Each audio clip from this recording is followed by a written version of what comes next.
All right, everybody, how you doing? This is Captain Jack here. I have made sure that, definitely made sure that the speakers are on. If you are joining me right now, I got the phone up, which is what I don't want done yet. So let me turn that off because I don't want to have any callers call in while we are still here with going to be my guests. And by the way, we are broadcasting here on YouTube. We are broadcasting on Facebook. We are broadcasting on Twitter. We are broadcasting on Twitch. And tonight, for the first time on my phone right here, we are broadcasting on Instagram. Instagram, it will not have all of the bells and whistles that everybody else has because it's coming through my phone, and it's only going to be this way on Instagram probably for this evening, because starting with our next show, we are going to be doing with some connectivity that I have, and that connectivity is through the phone, so I won't be able to do Instagram. I wish Instagram was able to be done via computer, but we won't be doing that. However, the first thing that I want to do is I want to welcome to the show, and make sure I have my stuff ready to go here because I don't want that showing. Okay, we are going to welcome to the show, and I have him on as we fade into it. We're on the phone with Chris Magno, who is the person that did the lead vocals for the We Are Stars of Long Island. I was called the First Response Coalition of Rockers. Chris, are you here with me, brother? Chris, are you here with me? Yeah. Yes, can you hear me, Jack? Yeah, yes, I did. Unfortunately, when I turned my phone on, I hit the speaker. So I had you on my computer, but the little Bose thing that had the light turned off. So when I didn't hear you, I was like, "Oh shoot, what's going on there?" So that's okay, my Raider brother. How's everybody, and how's Raider Nation doing out there? I'm hoping we're all doing good, brother. And again, I wanted to make sure that people see here that I am running your slideshow right now, in the fact that I have your picture on, and I don't think you can see it right now, but I have a profile picture. Oh, you see it? Good. And my last name's spelled wrong, but that's okay. Oh my God! So it's Magno. No, it's SPA, like the Coach Spagnuolo. Oh, Spagna. Oh, okay. Well, shoot. That's okay. Nah, shoot. I hate screwing things up. I think I had a brain fart there. So it's not Magna, or it's Spagna. Spagna. Right. Okay. Well, you're a magnetic personality with me, Chris. Maybe that's what I was thinking when I did your name. So I'll. It's more than fine. It's more than fine. Don't worry about it, brother. Yeah, you're allowed to give me a Bronx cheer. We went through that last show, and Jesus, I've been called worse. Well, I'm sure. So again, apologies here. It's not Magna, it's Spagna. I don't know. Maybe I have it in my phone as Magna. Maybe that's why I had it screwed up. So again, we welcome lead vocalist. I guess there are background vocals. So lead vocalist. Now, Chris, who do you play with normally? And see, Linda knows who you are. Linda Mosh, is it Moshier or Moshier? Yeah, I just see it. That's my sister. I just came from my house. That's my girl. Okay. Well, Linda, I'm. And her boyfriend too, and her boyfriend Paulie. I want to give them a shout out. They're two huge Raider fans. Well, they're awesome. You can't be Italian without having a buddy named Paulie. I mean, I think that goes without. You got to have a buddy named Paulie, and you got to know somebody named Carmine. I think that's just the way it is. It's required in the Italian community. So, Chris, now again, I have your video on, and so I'm going to give you fair roost. First off, what do you're a lead singer for the band 100 Proof, but That's correct. I want you to go from 100 Proof and tell me about what inspired you to be to put out the We Are Stars of Long Island, and I always put the G in there because I want to make sure I'm saying it the way it should be. The We Are Well, the fellow was Stars. from Farmingdale, right? You Exactly. should know. Yeah, Dad was from Farmingdale, so I got to put the G in Long Island. So, Chris, and it's Spagna, not Magna. I don't know where the hell I got that. I'm tired. So, That's fine, bro. Don't worry about it. I will. Unfortunately I can't change it for the graphics, but because I can't change the graphics, but I will do it for any of the photo play afterwards. It's Chris Spagna, baby, on the line. Go ahead, brother. Go. I've been talking too much as it Oh, is. no, that's fine. That's fine. So, first of all, I want to thank everybody for listening to the Captain Jack show. Uh, how this came about was a friend of mine saw a video in Long Island of some of the pop bands that are out here in Long Island. I'm from more of the hard rock, heavy metal community, and they saw, I guess, some of yeah, the musicians out here in Long Island that do kind of like the pop music and stuff did a remake of We Are the World. So this all stems from the Live Aid thing that was going on to Africa in like 1984, 85. So a friend of mine, Rob Bora, uh, told a friend of mine, Corrado, about why don't we take our friends from the hard rock and heavy metal community and why don't we do a remake of the Dio song We're Stars and do it for the frontline workers. So they got in touch with me on Facebook and a whole bunch of other people. There was like about 40 of us that got in touch with this. And he reached out and we all got on Zoom and we all tried to work things out and, you know, who would sing some parts, who would have some guitar leads, who would be put on the collage of pictures and stuff like that. And it took us maybe 2 months to get this down pat.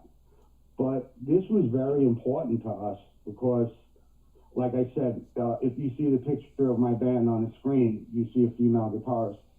That's my girlfriend, Elisa. She's our lead guitarist in our band. She's also an ER nurse at St. Catherine's here in Long Island. So she's on the front line in this petri dish of death every day.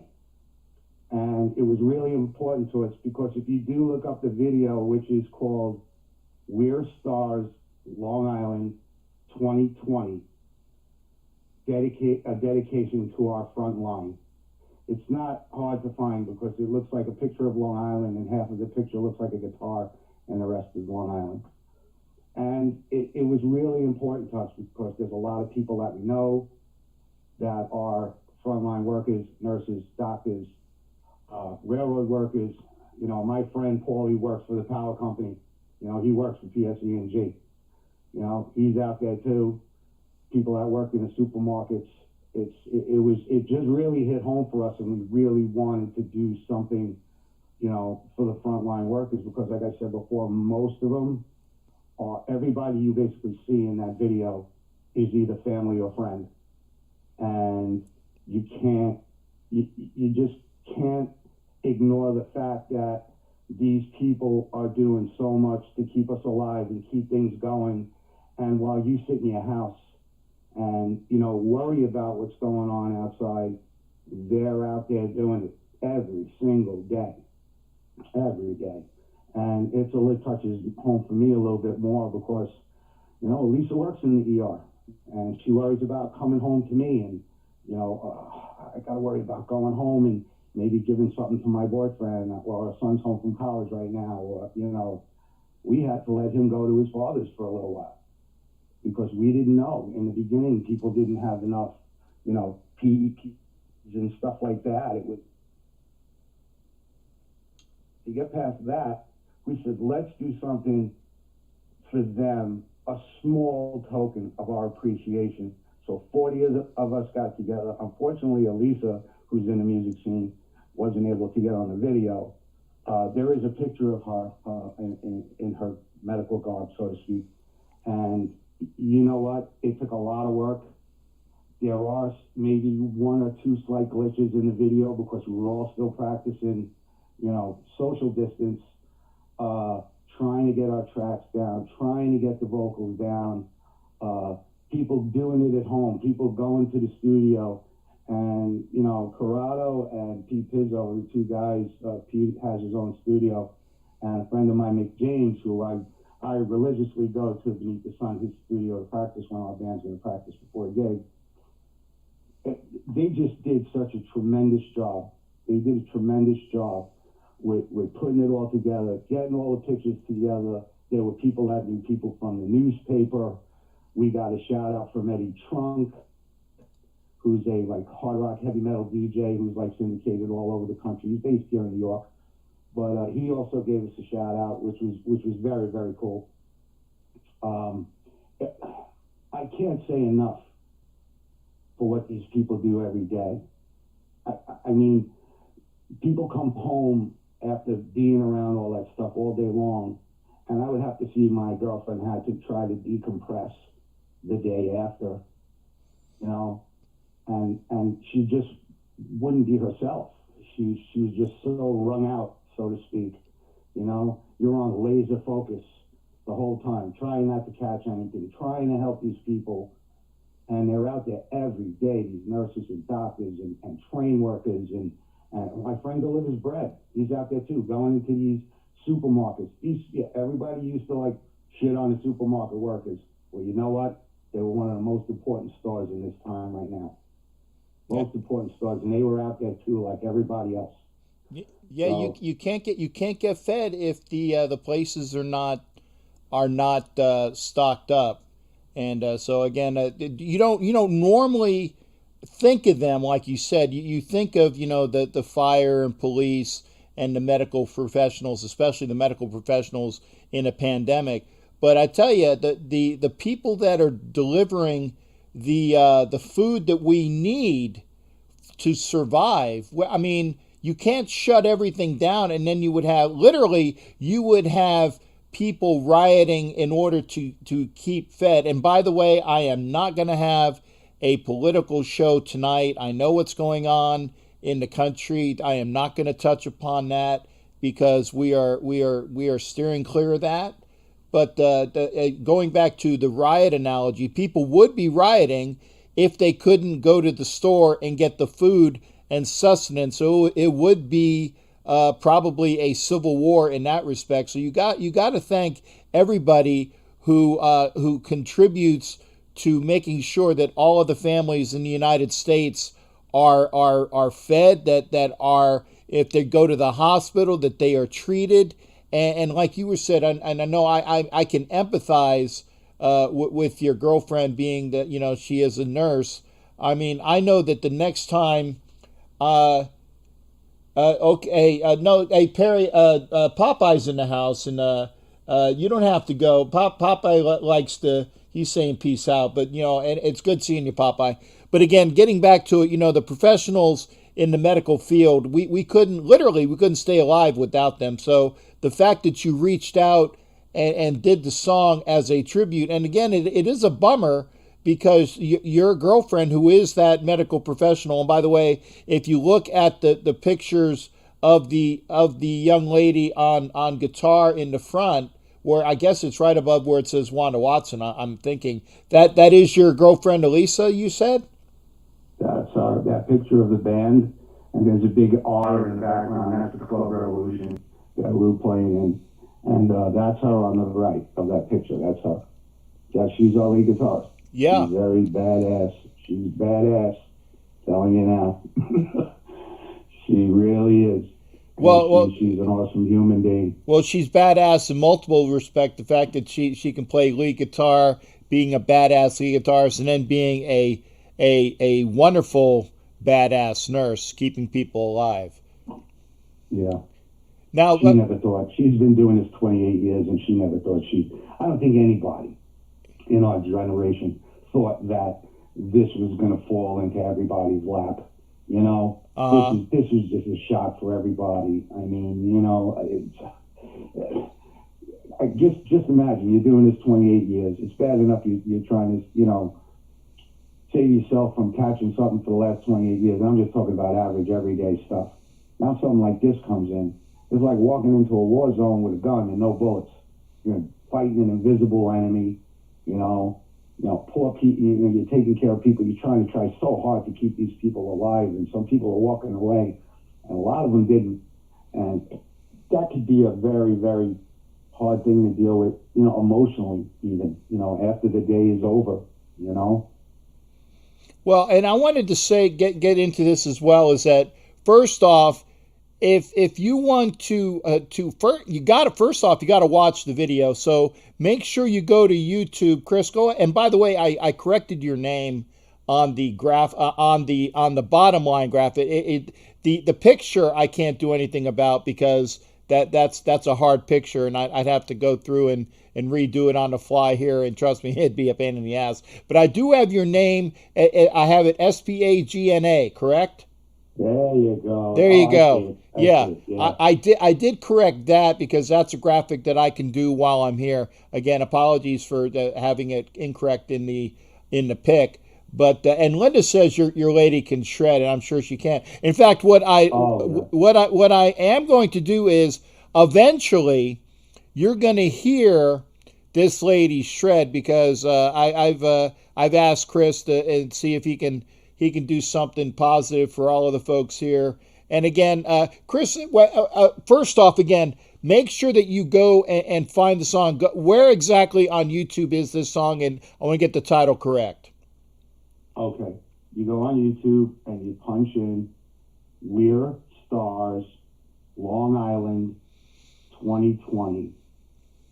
And then after that, it's kind of a long, but I think after you see We're Stars 2020, the picture should pop up. It's called We're Stars, Long Island, 2020, a dedication to our front line.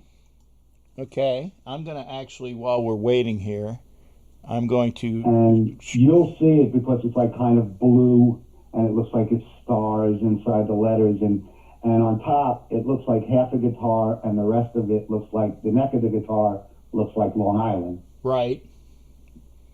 And that's where you could find it on YouTube. We're Stars, Long Island, 2020, a dedication to our front line. Okay, I'm actually changing the graphic right now. A dedication. Let's see here. Go ahead, and as I try to change the graphic. No, that's fine. So like I was saying before, once we got everybody on board and everybody that could go on board, you know, I kind of feel bad for my guy Corrado and Pete, because when you got so many people trying to be involved, just like the original video that was written by Jimmy Bain, who is the bass player, and Vivian Campbell, the bass player and guitar player for Brian James Dio. You have all these people. If you watch that original video, there's all these people from the rock genre. I mean, if I was going to throw a party, everybody in that video would have been invited in my backyard, you know? And I'll tell you something, to get it all done was kind of monstrous. My vocal cuts were done at my friend Mick's studio beneath the sun, and I had to be outside. He set everything up outside because his wife was working and his kids were in the studio. So he asked us, does anybody mind if you guys are outside? And we were like, absolutely not. You got your children there. So we had no problem. We set it up all outside, and then we basically did something ourselves inside the house because it wasn't really going to match the close-ups of the singers because we were doing it outside. So we basically just got our tracks, our vocal tracks and our chorus tracks, and we just set it up in our own houses and put on some earphones and went along to our tracks. And then those guys did a tremendous job. They had to piece everything together, put all the drums together, the guitars, the vocals, the pictures and the collages. And it was just to me, it was a huge, you know, to take on that type of thing, I couldn't even imagine, because you know what? I'm a singer. I don't even have to. I don't have to. I'm a failed drummer at heart. My father was a drummer. My brother was a drummer. I was a drummer, but then I was a failed drummer. I just lost it because people said nobody wants to sing. Nobody wants to stand up front. So I decided I want to sing. But I don't have to carry a lot of gear around. Everybody else got to carry gear, guitars, drums, bass. It wasn't really hard for me, so I couldn't imagine the undertaking of what these guys do behind the board of the recordings and cutting it and producing it, and it came out really, really good. Really good. Oh, I see James Farrell, your boy James, my hometown, Long Island Rock. There you Hey, go. James, what's up, bud? And Uh, while you were talking, I again changed the graphics, so it is up to date. We're Stars Long Island 2020, a dedication to our front line. So that is what you need to find on YouTube. And again, if you're joining us on Instagram, make sure your ass goes over to YouTube, okay? Find the show on YouTube because you will see all the graphics that you're missing out on. I'm doing this live on Instagram right now. I won't be able to do it once I start getting my phone involved with the with the pack of into the soundboard. Again, apologies there. But again, hey, would love to have it done on Instagram. Make sure you guys are following the show as well. Now, I got that there. It was a lot of hard work by you and Mr. Corrado, and of course your lady doing her work. You can see the YouTube. Make sure you go over there and you check it out. And what other way can people join the cause by sending money or sending support that it would reach you guys specifically? well, you know what? We didn't do it for the money, Jack. Well, no, no, no. We didn't I do it for the meant money. I got you. I got you. But what you would be doing though is if there would be any money that came in, it would definitely go to the workers, and I know it would be filtered out to the folks in the medical profession first. And again, so I know that you did not do this in order to be shall we say, to economically feed off the pandemic. I got that. I apologize for that comment. What I'm saying is, if there is any way, if there are any organizations that you sponsor, whatever, that you can have people that are in the area, especially those that are in New York, can send money to those organizations that actually support the medical workers there. That's what I meant to say. Oh, okay. Unfortunately, we just did the video. We didn't attach anything as a fundraiser or anything like that to collect funds. I know there are a ton of organizations out there. I mean, it's pretty hard to I don't know how you would get money to frontline workers and stuff, but people are just being without put the money aside, forget the money. We didn't put up a GoFundMe page. We didn't do this. We did this out of the love of our heart for our friends and our family that work in the streets every day. And that was the least we could do. We could have maybe joined an organization or something like that was doing something like that, but we just wanted to keep it, home, just us from Long Island telling all the people, our friends and family, how much we appreciate them and how much we love them for what they do and putting their asses out on the line every single day.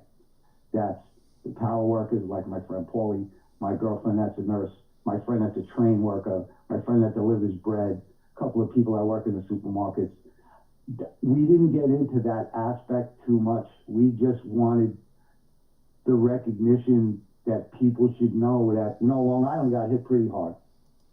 And we just wanted to do something, to us it was a small thing. Even though it was a pretty big undertaking, I thought that it was something, the least we could do, the very, very least. And these people deserve not to pay taxes anymore. They deserve to have a holiday on the calendar. They deserve so much more than a video. You know what I mean? But it was something that we thought we could do to show our love for them. And there are probably organizations out there that you could probably get in contact with. We didn't do that. We didn't get involved with any organizations. We This just is try an to put it important out there message and from the let people CDC. know You have been that recognized as that someone who has been in direct contact with a Hang on a second there. Apologies there.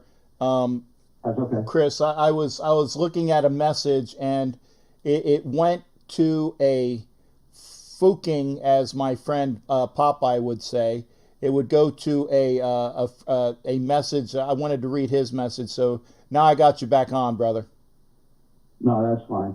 But like I said, we really didn't get into any kind of organizations or any kind of fundraising. This wasn't like a fundraising type of thing.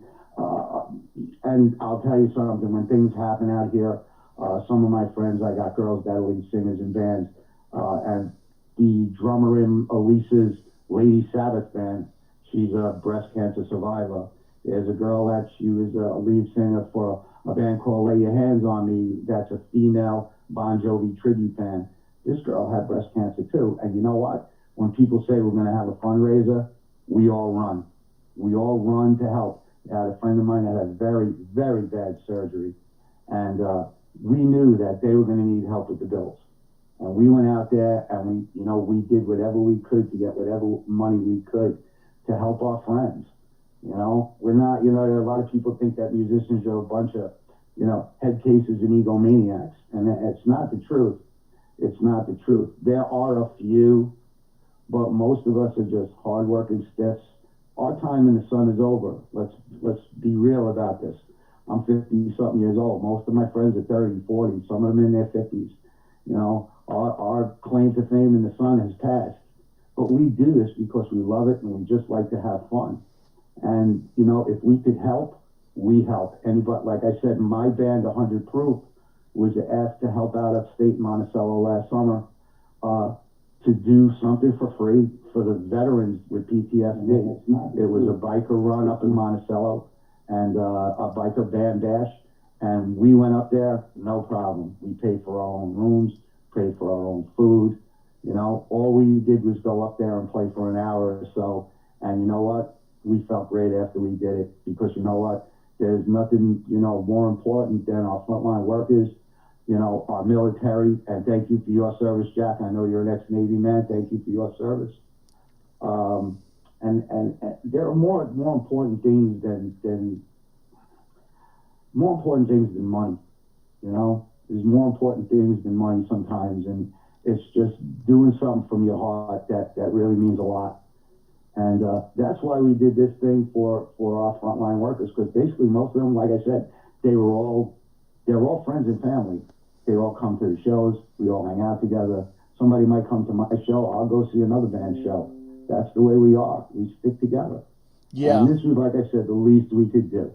This was the least we could do. And I know that again you're not out for any monetary contributions, but the one thing is that for folks that are in the area and want to hear you and want to see that wonderful Raider get up and want to see Elisa when she's able to come back and perform as well. Is there a venue that you guys are going to be at anytime in the future? I know that you'll have it on here because again, people want to see you for all that you do because of the support that you've showed as well. And I'd like to make sure that to show support for the people that show support. And so we'll get that information out. Again, you did this out of love of your heart for the people that are again on the front lines that have to do this. And so again, anytime that they can see you, they'd like to see 100 Proof as well. One other thing that I'd like to say as well, and it's probably, it would be an offset of maybe doing a second song with a group that would be in support of those workers. And this way, anything that you would have with that they would go right to those frontline workers, because you have the cause down. You maybe just have another track and go from there. Well, that has been talked about, whether something is going to be added to this or we don't know right now. I mean, we did what we did, and like I said, it took a lot, and it took a lot of time, and that's fine. And it's been it's been some little chatter here and there through the grapevine. Maybe we should add on to this, because Eddie Trump, when he gave us kind of gave us a shout out, he kind of said, I have this press kit, and it's like, we're stars, Long Island. He goes, there's really not a name for the band. And because the name of the band that did the original, they were called Hearing Aid, because it was from the hard rock and metal genre of the music scene. Unfortunately, the name never really came up, but Elisa came up like in 3 seconds. Came up. She goes, "If you guys want a name, you guys should just call yourself First Response." Yeah. And we were all like, it was so after the fact that once it was done, and I told all these guys, I was like, dude, we never even had a name for ourselves. It can't be, 100 proof mashed up with this and that and this and that and this and that. We could have called ourselves First Response, and that would have been a pretty cool name, but it was after the fact. So maybe if we do something the next time around, or maybe add to this, it might come up. There is some talk, but I'm not going to say anything, because you know what? Usually I'm the one that opens my mouth too fast. and then I got to hear it from the rest of my friends. So I'm just going to see what lays down in the pipeline. But if you want to check out our band is 100 Proof, New York. You can check on Facebook. Something happened with the website. My IT guy, who's my bass player, Scott Arena, I got to mention them too. I got a great band behind me. Elisa's been playing guitar for 35 years. She went from classical guitar to Black Sabbath. I got my bass player, has been playing for 30 something years. He's a big prog guy. He loves the Rush and the Yes and stuff like that. That guy can play anything. And my drummer, Doug Bellicose, that guy is like a snake beater. I mean, he deafens me when he's behind me. And he's been playing for 30 something years, 40 years in Metallica tribute bands and our band and with people all over Long Island. I'm the one that's grateful that I have the 3 musicians behind me that I do. They make our band what it is. And there might be some bands out there that might make a little bit more money and they have a little bit more notoriety. I mean, the big thing now is like the tribute bands, and we got some of the best out here. We got some of the best out here. Oh yeah. But we do it because we love it, and we do it because when we go out and we play, most of the time we're playing with our friends, standing there watching us, along with the rest of the crowd. It's like a small event every time we go out. Who are you going to see this weekend? If you got to travel upstate or something like that, obviously most of the people that live in your area are probably not going to make the trip. Maybe some, but that's okay. You're just getting the word out. So if you go on Facebook and look at 100 Proof, and it'll probably say Belmore, New York, or you could go to Facebook at www.facebook at disc, like DISK, disc 4, and DISK is for Doug, Elisa, Scott, and Chris. Disc 4 Hard Rock Band. Facebook at Disc 4 Hard Rock Band, and it'll go right to the site. And you can check out some of our videos most of the videos that are up there were done in this bar that's out here. And there are a couple of nice pictures and some videos and some good write-ups that our bass player, Scott, he does everything for us. He writes down all the bio stuff. He does anything with the pictures. We have friends that are professional photographers that take pictures. Obviously, we pay them for their time. And there's some nice stuff up there. And we just do what we do because we love it. But I'm just so happy that the people that are in my band and the people that I'm involved with out here on Long Island are really true blue and got good hearts. And we did this for the love of our friends and our family. And that, what else can I say? I really can't even say any more about this situation. Let's talk some Raiders. There you go. And we're gonna get into Raiders. I'm gonna give you about another 3 minutes because again, this is a good. And again, you didn't ask for promotion of your band. I did it because people wanted to hear you, and trust me, if I was up there, I'd want to hear you. Your heart is for the first responders. I want to make sure that people understand that. You did not say, hey, give me a promo for the band. In fact, you did everything and say, we are not doing that. But I wanted to make sure that if folks that are here that are Raider fans especially, or sports fans that watch the show and they're in the area and they want to reach out to you, make sure you go find 100 Proof. And Chris did give you that information. Chris, quickly, what caused you, and I don't be long-winded because I want to get to calls by other people as well, and we love you as well, but what made you a Raider fan from childhood? Oh my God. Okay. Very quickly, my parents were brought up in Corona, Queens. They lived 4 blocks from Shea Stadium. So obviously it was tough because I was brought up a Mets fan, but meanwhile my grandfathers were Brooklyn Dodger and Yankee fans.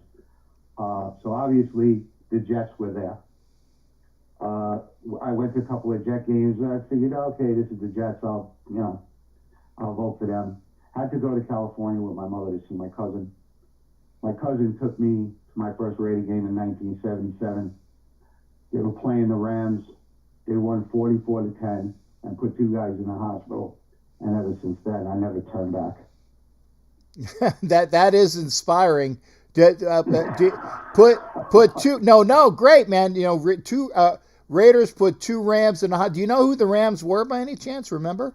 I think I don't know if it was Harris that was playing quarterback that time. The black guy Harris. James Harris. Yeah, I remember him as as quarterback. Yeah. Yeah, I was 16 years old. I was 16 years old. It's 40. It's going to be.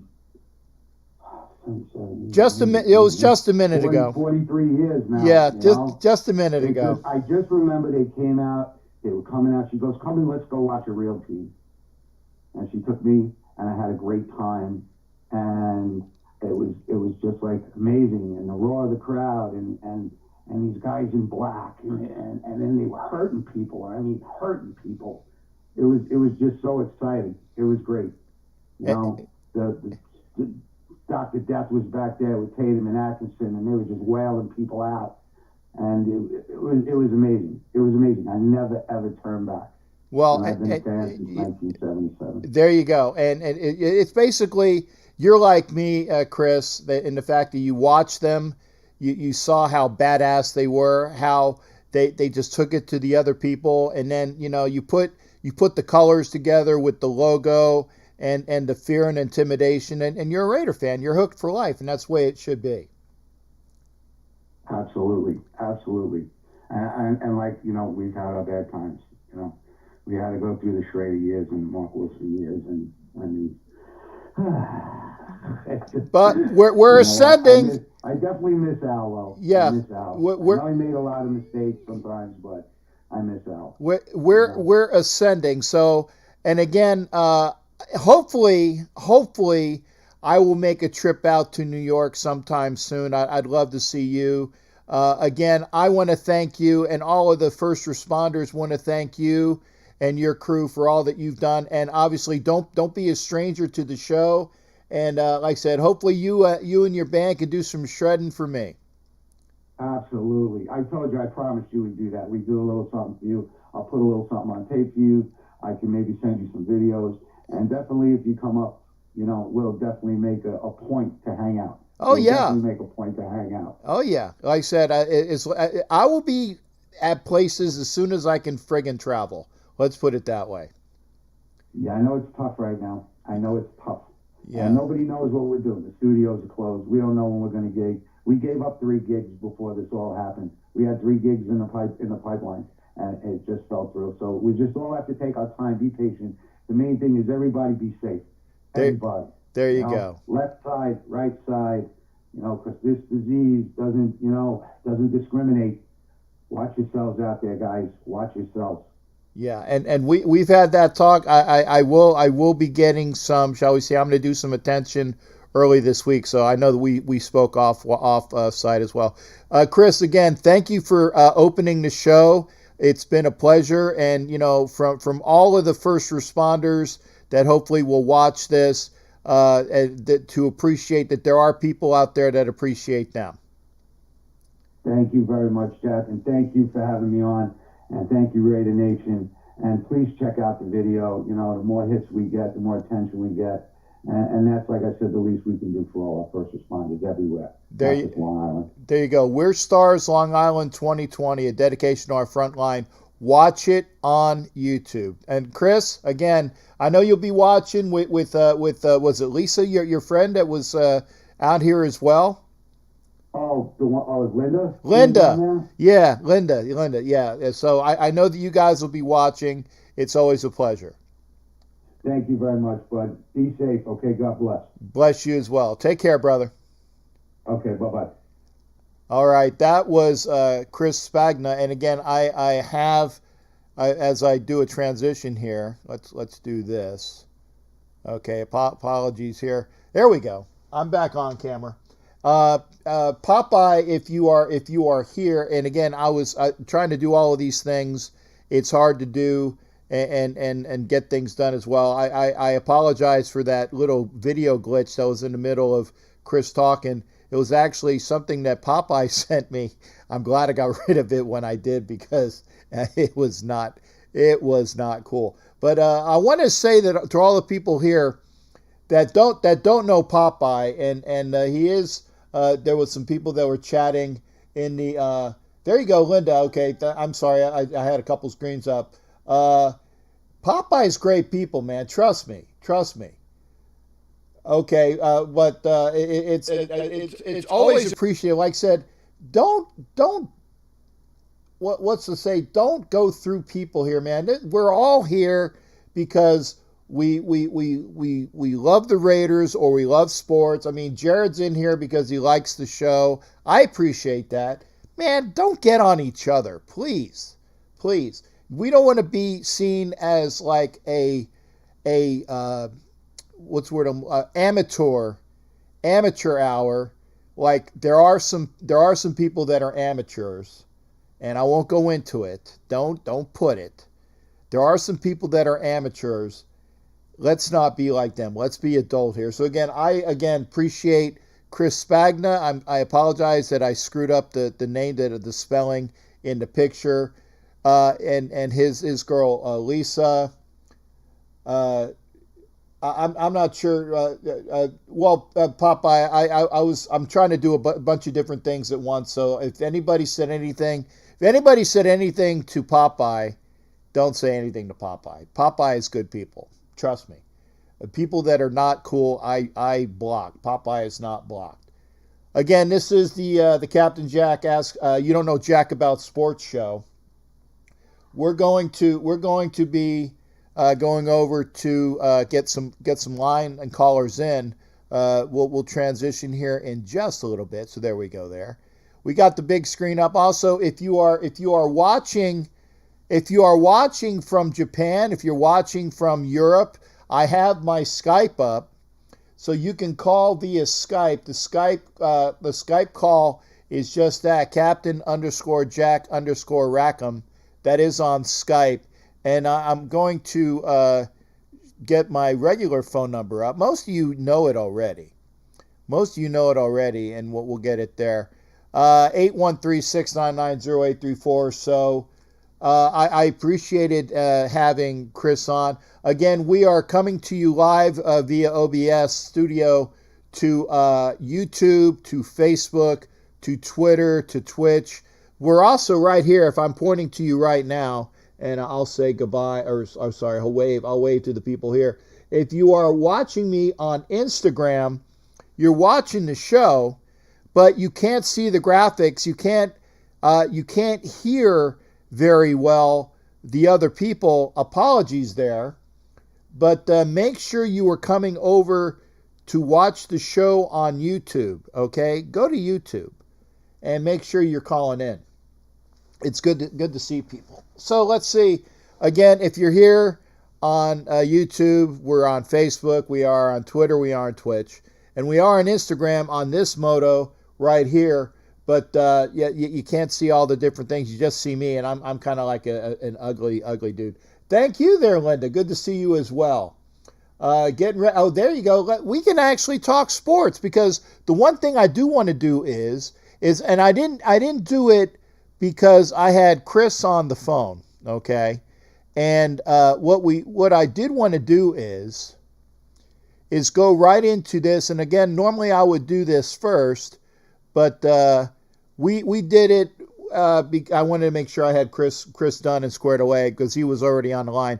The Captain Jack news and views for the quick hits of what's going on here for the show. Let me figure out where my graphics are so we can go from one to the other here. There we go. Quick hits. Well, we do have some baseball news, and obviously, you know that there are some people out there wondering what's going on. Yeah, they do have baseball in Korea, and but everybody's thinking, well, when the hell are we going to get quote unquote real baseball? Well, Korean baseball is real baseball. It's just not what we're used to. There's actually a lot of Americans that are playing that sport. But as far as there is some good news, actually Tampa Bay down there at the Tropicana Field, they hosted a wedding the other day. I saw some of the reporting. The lady that you see on the right, who is the bride and the groom, they reached out to the Rays organization, and that's Raymond, the mascot of the Rays, who I guess was coming in as the ring bearer. So they did have a positive response, doing something there while we're waiting on baseball. Yeah, the Rays and a bunch of other people have opened the facility, so they're just waiting on a plan. Now, what the plan is to be determined. The owners put out a plan where they were going to have, I think they said like 82 games. And, the players have scoffed at that. Scott Boras, the big-time agent, has told the players, don't let the owners off the hook. There's been a lot of people that have been, like Max Scherzer, for one, is definitely anti giving in. Korean, Israel, a lot of players. Yeah, there you go. And so there's baseball players going over to play, and thank you for that there, Popeye. Baseball players, the people gotta work. Okay, so they're going to go to where the jobs are, and so there are other places to go until such a time that we're gonna work. So again, baseball players want to do that. The question is, and I was watching this on the HBO Real Sports, where they had the commissioners of Major League Baseball, Major League Football, and the NBA were on. They were talking to Gumbel, and the likelihood of them doing this anytime soon is small, or I should say, it's getting smaller by the week because of the dissent that's going on between the players and the folks that are trying to do that. And we'll see. I think that, and actually the first to come back will be, basketball and hockey. They already have their plans put out. They just need to make sure that they go through with the plans, and we'll see how that eventually goes out. So again, hopefully we'll have some sports pretty soon, and we'll get on with it. But the one thing that, if we're not talking sports, the one thing that we talk about here is we talk movies. And we had that where Don Webb, and I see that Don had to go because of some issues with his diabetes, so hopefully he'll be feeling better. Happy 90th birthday to Clint Eastwood. Actually, it was one of the shows that was one of the movie channels had on, it was like a Clint Eastwood movie fest, where it was Clint after Clint after Clint, all the time. So we were watching that. But because we had my favorite movies, and this was number 2. Oh yeah, thanks again, Chris, and again for you for spelling your name correctly. At least you spelled your name correctly. I apologize for that. It was great. Um, 90 years old for Clint Eastwood, and I tell you, Clint stays strong because he's a vegetarian. So maybe I need to eat more vegetables. I know I definitely need. I probably need to cut out on the processed protein, but that's unfortunate. But again, happy 90th birthday to Clint Eastwood. And the reason why I threw in the Where Eagles Dare promo is, again, that was my number one or number two. I can't remember if I had Patton number one or Where Eagles Dare number two. I think Patton was number two and Where Eagles Dare was number one. Doesn't matter. Those are my top two movies. But, and again, for those guys that like those really, slamming action movies, I like this graphic here. 73 bodies killed for, on the as per what they can show. So the body count of at least 73 during the movie. So that was awesome. And again, my favorite movie, Where Eagles Dare. And I want to I want to see if this works as well, just to make sure that it does. So there we go. We'll be right back when I do another transition, and we'll get to some other things as well. But again, happy 90th birthday to Clint Eastwood. So we are back. Here's the large screen. Yeah, well, we're having people that are calling in. Again, if you are on Instagram, go to YouTube. This is like a special that I have. Like, I'm doing my phone right now. I'm looking at my phone. If you're on Instagram, make sure you're going over to YouTube. And if you are on YouTube, please give me a thumbs up. If you liked what you see, there's a thumb down below the screen. Give me a thumbs up if you like the show. We had a wonderful interview with Chris Spagna and what he did for his band. And so I would definitely appreciate that. There is a thumbs up view, and we'll talk about that. One thing I did want to go over here is I have gotten some mail, and I'm not going to unwrap them, but I did get a chance to get the full 4-pack of Violator cigars. So make sure you check them out. It'll be on Violator's website. So I have all 4 of them.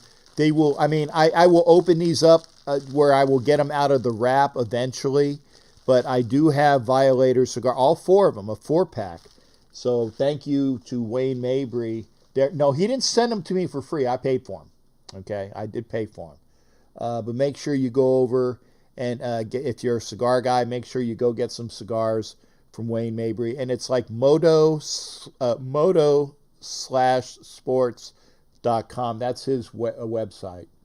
Oh, Perry doesn't have the option. Okay, well, are you on your phone? Are you on your phone, Popeye? Maybe there's a reason why. Maybe if you go onto your computer, and you come back to the show, there should be, when you watch it on your computer, if you see, and I bet you have Apple too, because I know Ed Winchell was saying he can't do this. So I don't know. I guess it's just the way you have it viewed. But if you can, give me a thumbs up. I do also want to say that, and I showed you last time that I got my stuff from the Black Hole, so that's really cool. I was showing that the other day. Can't wait to wear my Black Hole stuff. And if you look behind, actually, that white reflection that you can't see, like right here, actually it looks gray there. That's my Black Hole membership. I did get this in the mail as well. This will be added to my vest for all of the clubs. Again, I do have the patch that was given to me by the General Danny Zavala, so thank you for that as well. But yes, the Arizona Raider Nation patch will be placed on my Saturday vest, where I get a chance to rep all the clubs. Great patch. Thank you to all the folks there. Again, if you are in an organization that has patches or shirts or anything like that, and you do send them to me, I represent it. So again, thank you to the Arizona Raider Nation for sending me their patch. And finally, and this is really cool too. Let me show this here. Vicky, I got my box. So Vicky did send it to me, the box of wonderfulness. I got a brand new Raider face mask. It expands because I know this would be, but yeah, thank God it expands. But thank you, Vicky, for the Raider face mask. This is cool, and that's just one thing. Remember that whenever I swear, I got to do a shot. So I did get my shot glass from Vicky. I like this. This is cool. This wonderful mini shot glass, and so what I will do is if I have to do a shot, because remember I do my sips out of here.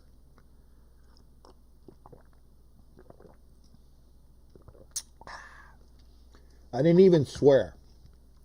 But if I got to do a shot, I now have my shot glass, I have my Raider flask, and I made sure that I put in said stuff for shot. Hopefully it doesn't spill. And I need to do this correctly, but here's the flask, here's the shot. Oh, it works well. So if I got to do a shot, I will say, okay, I'll make it worth. Fuck all haters. There's my F word. So here's my shot.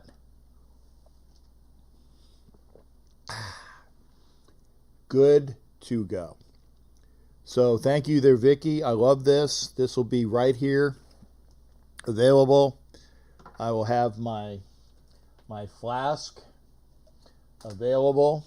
I'm gonna put the top on just in case. I don't want to hit it and then get a bunch of what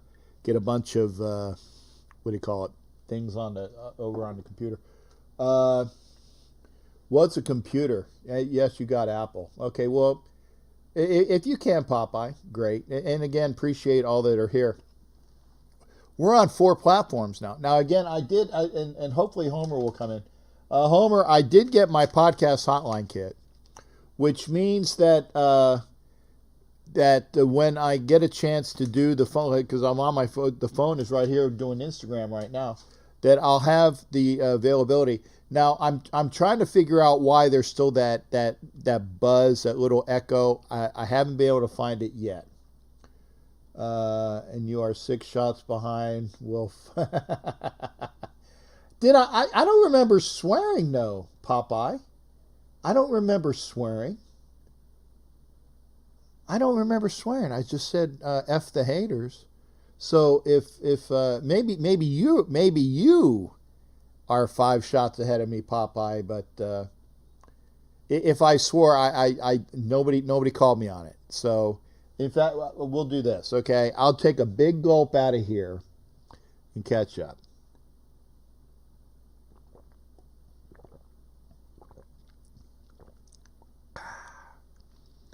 Now I'm caught up. So, well, occasionally that echo comes back in back and forth there, Chris. That's why I wanted to have you call your sound guy. I got the shot glass from Vicky. She sent it from L.A. and it's really cool. By the way, we were watching. What movie were we watching? Oh, American Graffiti. I wanted to make sure that there was a decent movie in the background because there is a shadow. 2 bottles of Henny behind. I'm sorry, Raider JP over on Instagram. Again, sorry about that. But what are we watching? Oh, Days of Thunder. Oh, I can't stand Tom Cruise. We're gonna have to get rid of this. Let's see. Okay. We'll have some sports on. There we go. Bull Durham will be playing in the background. We got the shot. See, if I swear I got to do a shot, Popeye. That's where it came from. So I'm trying not to swear, but sometimes when I go off on tangents, and a lot of times it's from people that truly piss me off, and you know who some of those people are. Catch and watch behind the scenes on YouTube. Okay, I will, Jimmy Farrell. So again, we will get the phone on up. Again, if you are in Europe or Asia, you can hit me up and I'll hit the wide shot here for the basic thing, so you can do this.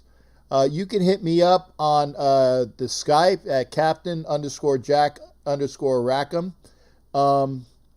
Oh, apparently up. I guess we have a live. I guess the live video ended, so we'll share it to.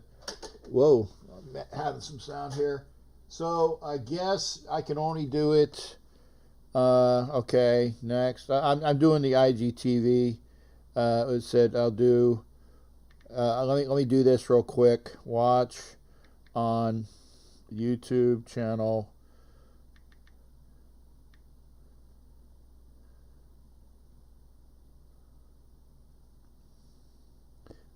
Take a bit of this, so I'll get all of the availability done here.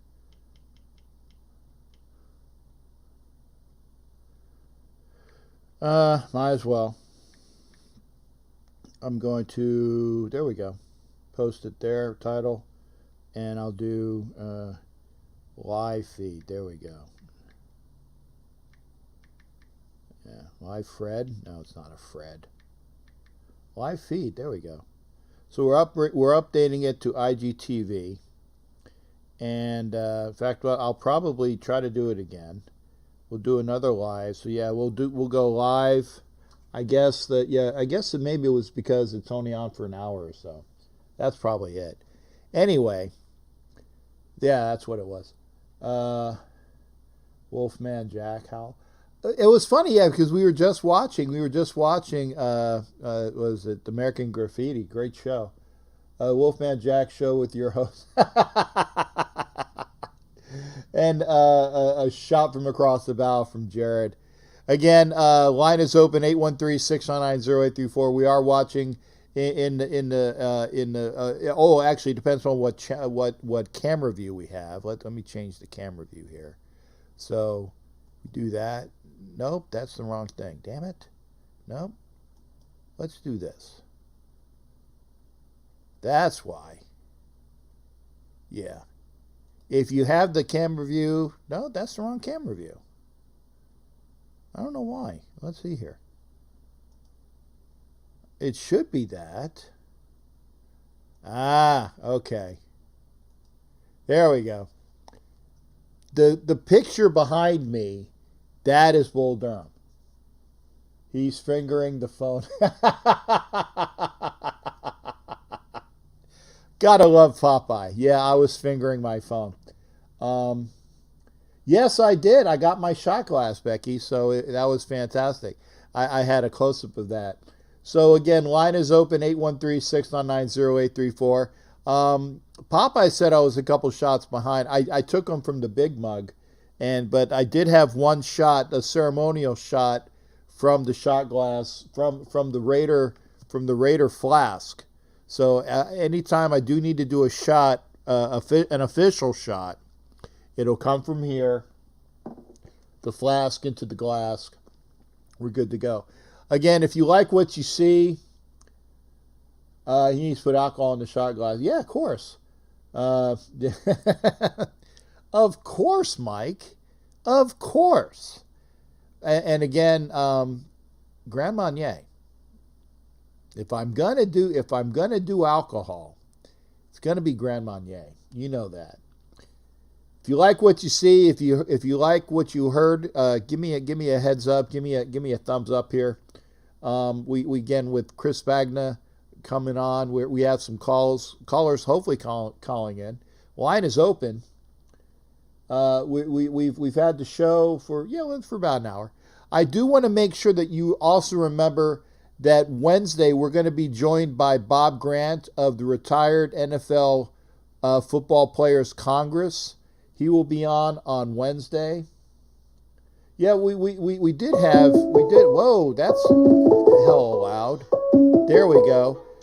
Jimmy Farrell, how you doing, brother? Let me. What the hell? What's going on? Hey, Jared, you're gonna have to wait until Jimmy Farrell is done. Jared was calling in as well. I had to put my phone down as well. How you doing there, Jimmy? What's going on, brother? Well, I know that you're a little bit older than me. Did you have any feeling of a flashback of 1969 today? 69. Yeah, Today is the 31st of May.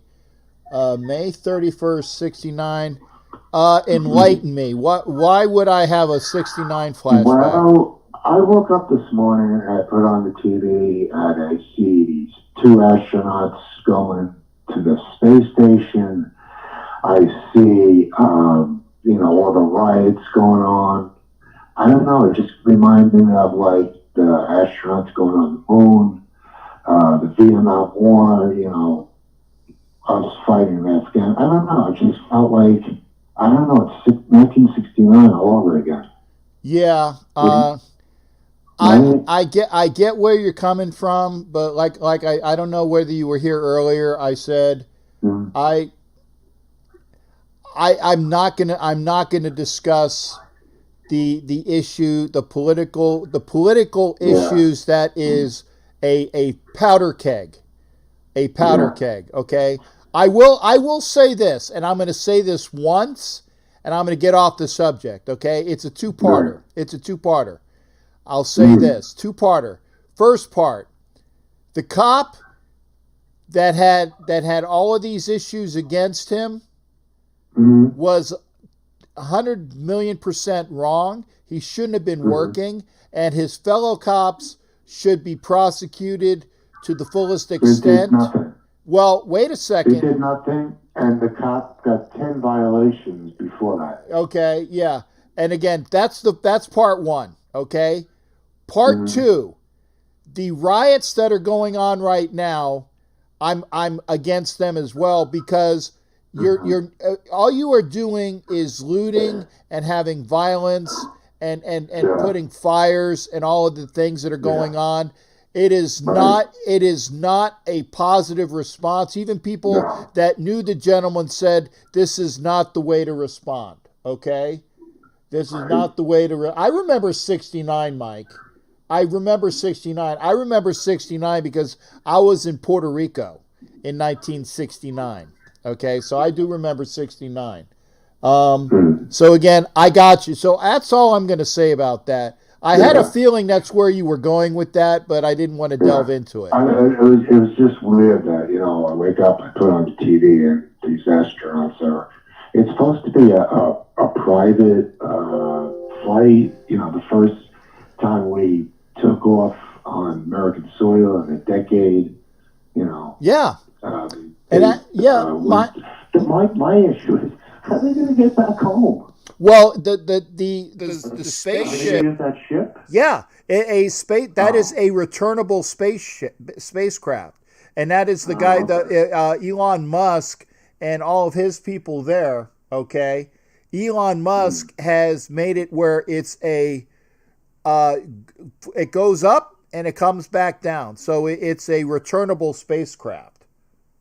Does it land like a shuttle? I don't know. I just know that it is returnable. It doesn't splash down. It doesn't splash down. It's returnable. Right. And didn't the rockets land on the ship? Like they usually land in water. No.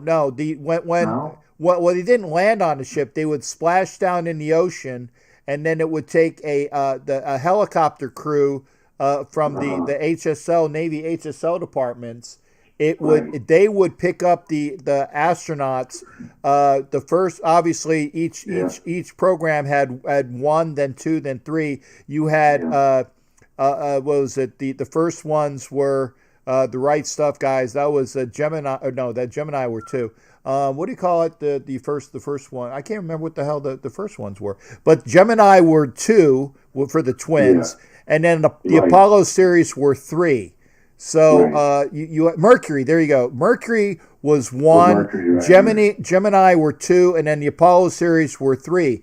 And so when they would splash down, the HSL, which is the helicopter squadrons in the Navy, they would go and pick up the astronauts from as they splashed down in the water, and then they would actually pick up the capsule and take that back to the aircraft carrier, or not the aircraft carrier. Normally, it would be an amphibious ship, but they had the helicopters there as well. Matt, I know Yeah. I know what MLK said. I got it. And it's a good quote. I get it. But you know what? There's only so much. There's only so much about the issue. I don't delve into it because again, once you start making political statements, you're going to lose half your audience, and you guys know that. That's how I feel. Does it, speaking of the 69, does this mean we're going to play the Jets this year in the AFC Championship and lose on a controversial call? And I can't. Did we lose on a Like a contract? forward lateral? Yeah, we lost on a forward lateral by Dale Lamarca. They call it a fumble. And it was a forward, it was, no, they said it was a lateral, but it was more like a forward pass. And they Right. called it a lateral. And I don't know who the receiver was. And it was a fumble. And somebody on the Jets picked up, ran it for a touchdown. And the game was pretty much over. There was like 2 minutes left of the game. Well, again, It was at Shea Stadium. people will tell you this. Again, I don't have the. Why is that? Okay, there you go. I did the wrong one. I don't have. Again, I do remember 1969, but I don't recall. Again, I was in Puerto Rico as a kid, and I will say this: that was before I was a Raider fan. I've been a Raider fan since 1972. And so I don't recall that game. I'd have to look it up. But I mean, the only controversial Jets Raiders game that I know of, obviously, is the Heidi game, and that was in '68. Right. Great interview in the beginning of the show. To all the Raider fans, the reason why you're speaking to that musician, Phil Chris, is, that it all started with this guy called Eddie Trunk, who does a show. He used to do a show in New York on the radio, K-Rock, and now he's on Sirius. And he just happened to mention this video that, We're Stars, which Ronnie James Dio wrote the song. The video of all these stars sing the song. And he mentioned it. He says, well, you can see the Long Island version on YouTube. So I went on, I put it on, and I'm like, wow, that's a Raider fan. And then I texted you about it. Yeah. And, and then, you got him on the show. Yeah, actually, it was because of Jimmy Farrell that showed me the video, said, hey, check this guy out. He's a Raider fan. And so, and I checked out the video. It was a great video. Yeah. And it was because of you that I put it on my Facebook. And then somebody, and it was probably, was it Linda? I think is it Linda or Lisa? I know it begins with an L. It was the young lady that was here that said that the other lady shreds. And again, I apologize for screwing up your name, honey. It is Linda. Linda, yeah. Linda told Chris that I put the video up and it got some response. So again, he reached out to me, and we've been like buds ever since, and it's fantastic. And Chris and I will sit and talk for a long time. And I'm a talker, and Chris is a talker. We got to watch that, because then we'll get away with we'll talk for 2 hours. But we can't do that. But Chris is allowed to talk anytime with me. You guys can talk anytime with me. I'm gonna let you go there, Jimmy, as well, though. Okay. But it's always good talking with you. All right. Take care. Bye-bye. All right. That was Jimmy Farrell. Line is open, 813-699-0834. Hey, this is a talk show, and we do talk sports. And we got Linda. There you go. Thank you there, Perry or Popeye. I love to talk to whoever the hell's on, and we will talk sports. I want to talk about the beginning of baseball, because again, baseball right now should be the easiest thing going to get us back into sports, right?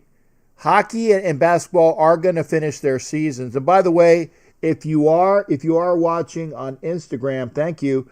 Make sure you head on over to catch this show on YouTube, because once I go to the the kit that can go to my phone, and I'll see. I have this phone kit here, the podcast hotline kit. I'm going to be using my phone, and hopefully that'll clean up some of the audio issues, and we'll be doing that. And good, we got Doc. Doc, we haven't heard from in a while. Doc, how you doing, brother? Good to hear from you. Hey, how you doing, Captain Jack? I'm good, man. What's up with you?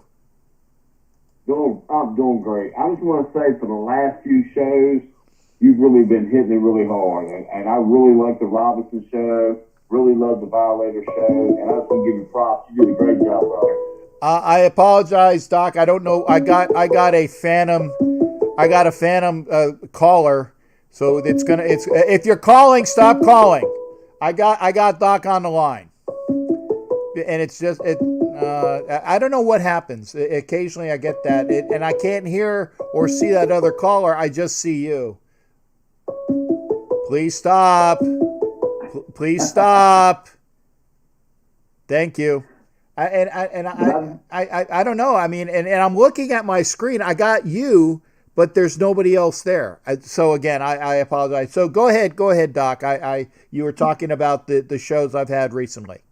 Oh yeah, I really appreciate the Robinson show. Was really spot on. I really love the Violator show. I mean, you really upped the game the last few weeks, and hey, good, great job, dude. It's really entertaining. I really like it. Well, thank you. I mean, I will put as many people on as I can. Like I said, I had Conrad Dobler on the other night, which is when I found out that there was some issues with the pushing to YouTube. So unfortunately, I wasn't able to have Conrad on live. But I fixed that. I went ahead and make sure that was good to go. Right now, I'm broadcasting on Instagram.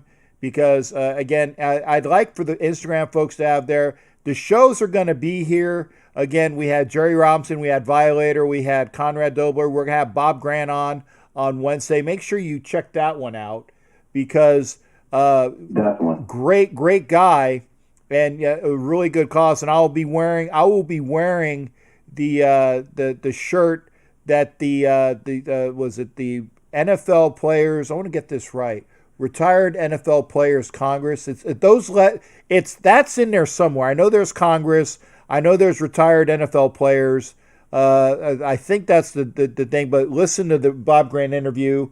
It is on Wednesday. We'll go from there. And I thank you for the positives, man. I that's what I'm here for. I enjoy being here for everybody, and hopefully, although I've been having some chest pain recently, which I'm going to hopefully get checked out tomorrow or real soon, because I don't want to say, hey, I can't do a show because I'm in the hospital, but I'm going to get that checked out.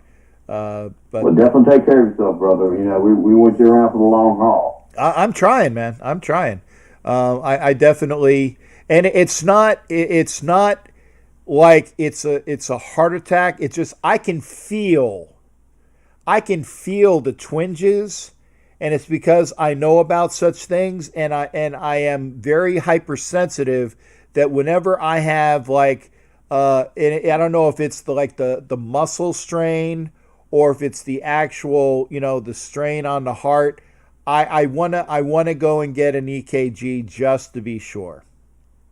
Well, hey, listen to your body, and no one knows your body like you know your body. Yeah. So just listen to yourself, and we'll be keeping our thoughts and prayers, brother. Well, thank you there. Thank you. Go ahead. Now on the sports front, we got sports. We got baseball. We'll be starting up soon, hopefully. I don't know, man. Like I said, and not to cut you off, man, but I don't know if those bastards are gonna figure out that we want to watch them. I really think that they're gonna play hardball, and yes, that is a pun. And we'll see what happens.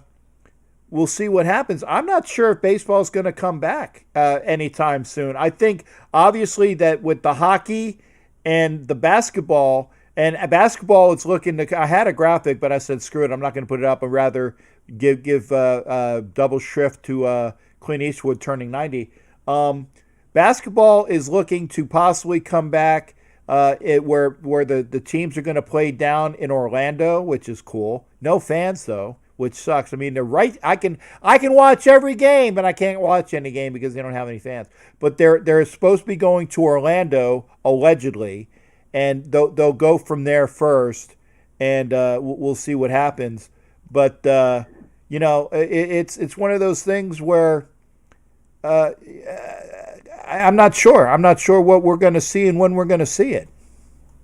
Well, my question is, if say baseball does, or even if they don't come back, then you got racing's already coming back. You got the IFC. You got basketball. You have hockey. Normally, a lot of these sports don't compete with each other. We're going from nothing to we're going to have all this going on at once. Oh yeah. Oh yeah. Who do you think is going to be the winners and losers? Because it's going to be hard for everyone to watch everything. Right. They're going to be picking and choosing. Well, so who do you think who's going to be the winners and losers? Is more people going to be watching basketball? Is hockey going to take a back seat? Is more people will watch hockey? Is baseball being stubborn? Is that going to really hurt them in the long run? Because if they don't come back and be pushed off even longer, will that disenfranchise some fans? I mean, I think so. Yeah, and I see where you're going with this. And by the way, thank you for, if you're over on Instagram, please be sure to come over to YouTube. If you're on Facebook, you already know you need to go to YouTube. And thanks for being there. Oh God, I haven't been paying attention to my Facebook comments. I need to go over and see if I've been screwing up there. No, apparently, well, I can't see the Facebook comments. But in answer to what you were saying, yeah, I think that baseball is just, I don't say just coming back from the issues that they had. Remember they had with the Sosa and the McGuire and the Barry Bonds, issues with their juicing. They had a black eye. I remember we were talking up until like the COVID situation, we were talking about how much we hate the Houston Astros because of the cheating scandal. So you have a cheating scandal that got put on the back burner, right? And now you got people that are pissed off with the players because they think they're greedy fucks. And yes, I will do a shot, but I had to say it. I'm doing a big shot here.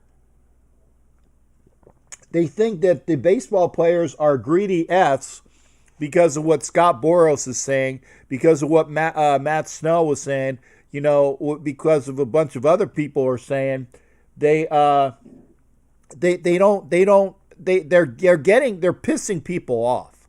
They are really pissing people off. So, if baseball keeps getting pushed back, okay, and I was listening again to Real Sports, and they were talking about how this is important for them because the players, what do you call it? They're signed up through 2020. I think that next year is when their contract is up, if I'm not mistaken. They got this year, okay, and then they're supposed to sign a new collective CBA. There you go. They were supposed to sign a new CBA next year, okay. But if you have the players in a disgruntlement and all the other things in disgruntlement, I think that the hockey and basketball are going to push baseball fans to the wayside. Okay, they're going to push them back, and they're going to suffer again because they have the issue with too much, the what do you call it? Performance enhancing drugs, PEDs. You had the cheating scandal with the Astros, and we haven't come back from that. We were supposed to come back from that and see what people would return. We don't even get that this year so far. And now you have the Players Association. A bunch of players are saying we don't want to be involved with this, or we want to play 120 games vice the 80 that the owners were putting out towards them. There's a lot of hate and discontent there. So baseball is going to suffer. Baseball is going to suffer until they get their asses on the field. And no, I'm not going to take a shot for asses. Now, my understanding the reason they want the 120 games is because a lot of contracts state on, right. if it's a shortened season, it cuts their pay. Right. And some of those bigger players don't want to, here's a lot of people, there's 40 million people out of work, but they don't want to get half pay. Right. And, it's one of those things where, okay, if it's prorated, it's prorated. So if you're gonna have an 82 game season, it's a little over half.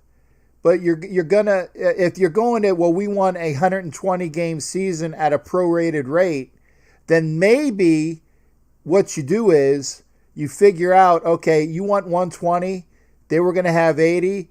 What's right between 120 and 80, Doc? I'll make it real easy. 100. Bingo.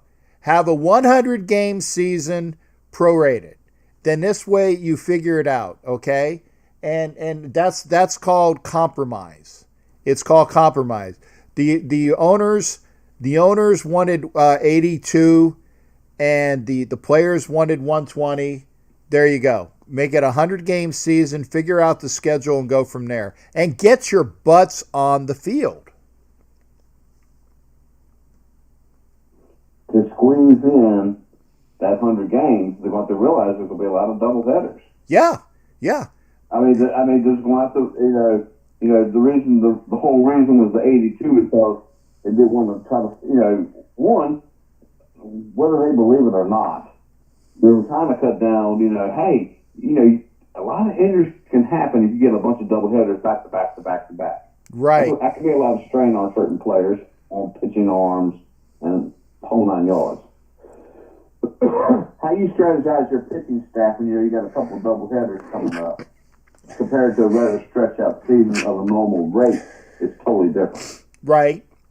And maybe maybe that they're going to have what I think that they might have to do is they might have to relax the rules on call-ups for the minor leaguers, and especially for pitchers, because again, your staff is going to be depleted quicker, and you're going to need more arms.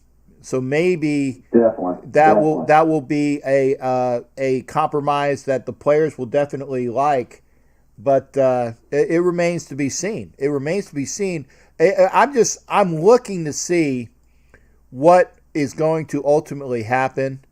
But until we figure it out, or until they figure it out, they're just killing themselves, Doc. They are killing themselves with not having people watch, and they're going to go further down on the pecking list. I remember when baseball was the number one sport that people watched. I'm old, I get it. But then, right, baseball was the number one viewed sport amongst everything, okay? And now it's not. And until that happens, that they're going to continue to fall. I know that the NBA has come up. I think, if I'm not mistaken, it's pro football, then even college football, then the NBA, and then maybe baseball over hockey, but not by much anymore.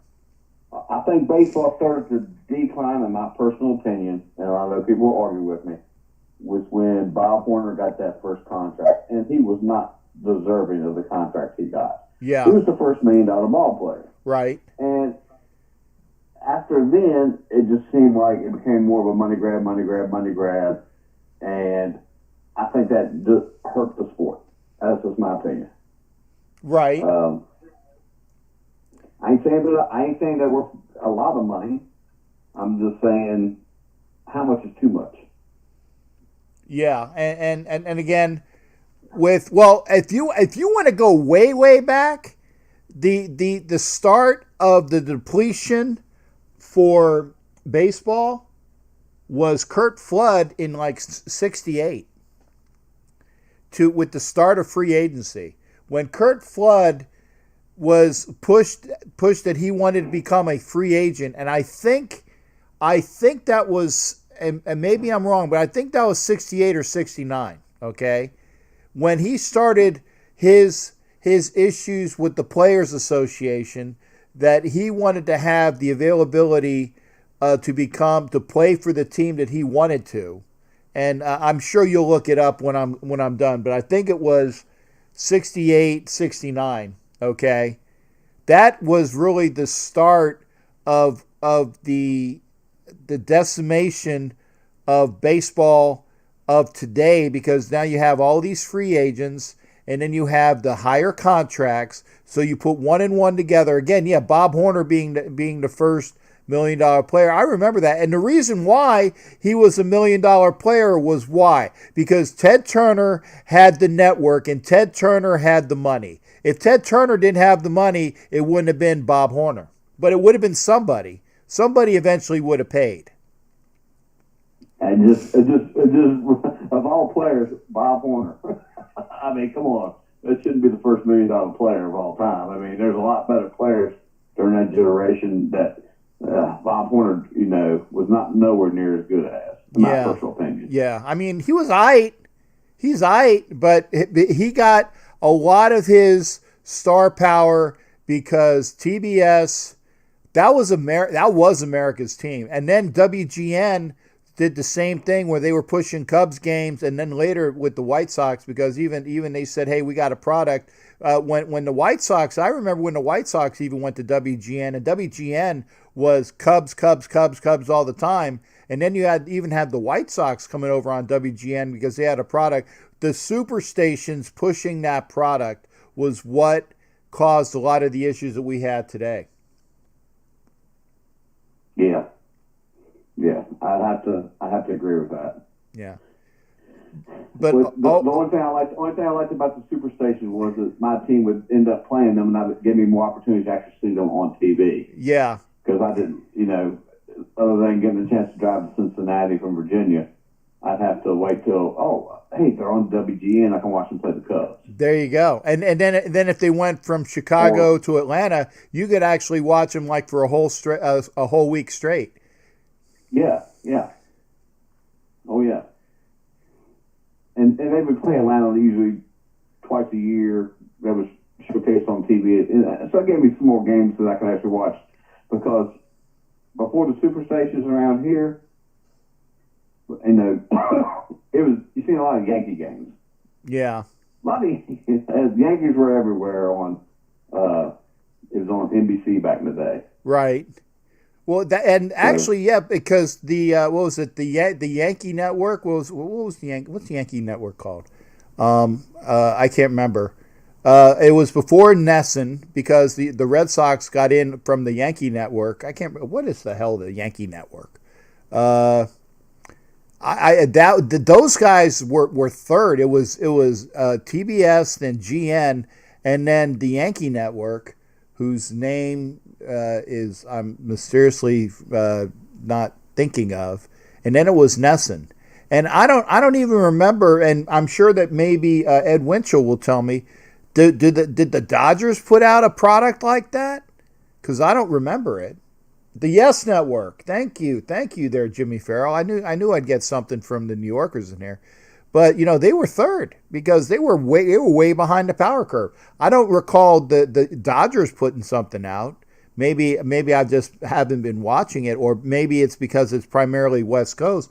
But I don't think that they have a nationwide product, and the amount of money that they have with the Dodgers, they would be an easy sell to do that as well. Hey, Doc, thank you for calling in, brother, and make sure, like I said, make sure you are in for the Bob Grant interview as well.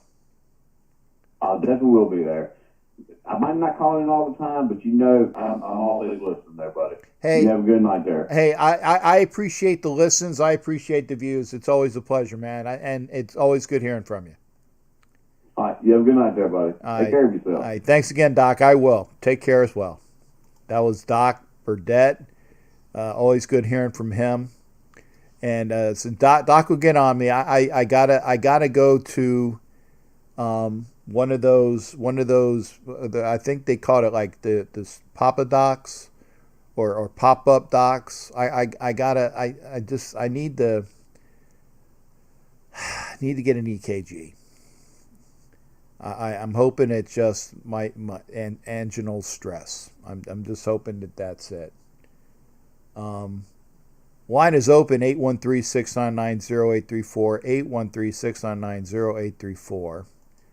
And love to hear from you. Remember, if you are watching overseas, you can call in via the Skype at Captain_Jack_Rackham. So you have that availability. Obviously, you can call in via the 813-699-0834 number. Tell your listeners, thank you. Oh no, Chris, hey, I hope you didn't take offense to that. I said you and I would be able to talk for a long time. Trust me.